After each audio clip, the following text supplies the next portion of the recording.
Bilamizki, ba'zilar testlardagi qofiyalardagi raviyni va qofiyaning turlarini aniqlashga qiynalishadi. Hozir men sizlarga uni qanday oson topishni o'rgataman.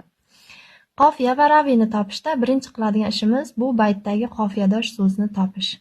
Qofiyadosh so'zlar odatda radifdan oldin joylashadi, agar o'sha baytda radif qo'llangan bo'lsa. Demak, bizning baytimizda ko'rgach so'zi radif bo'lib xizmat qilyapti. Endi radifdan oldingi ohangdosh so'zlarimiz nogahon va yilon so'zlari qofiyadosh so'zlar hisoblanadi.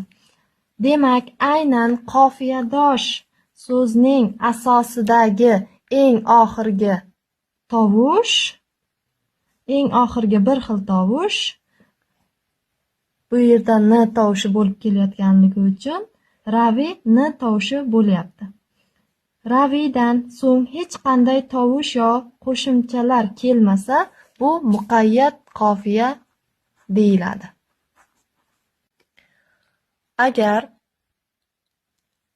qofiyadosh so'zlardagi tirgak tovush, ya'ni raviydan so'ng qo'shimcha va boshqa tovushlar davom etsa, u mutlaq qofiya hisoblanadi. Masalan, 18.000 olam oshib agar boshindadir, ne ajab cho'nsarvi nozim 18 yoshindadir. Bu yerdagi ohangdosh, qofiyadosh so'zlarimiz boshindadir hamda yoshindadir so'zlari hisoblanadi. Bu yerdagi asosiy tirgak tovushimiz bu sh tovushi bo'lib xizmat qilyapti. Demak, sh raviy bo'ladi. Raviydan so'ng esa boshqa qo'shimchalar davom etyapti. Demak, bu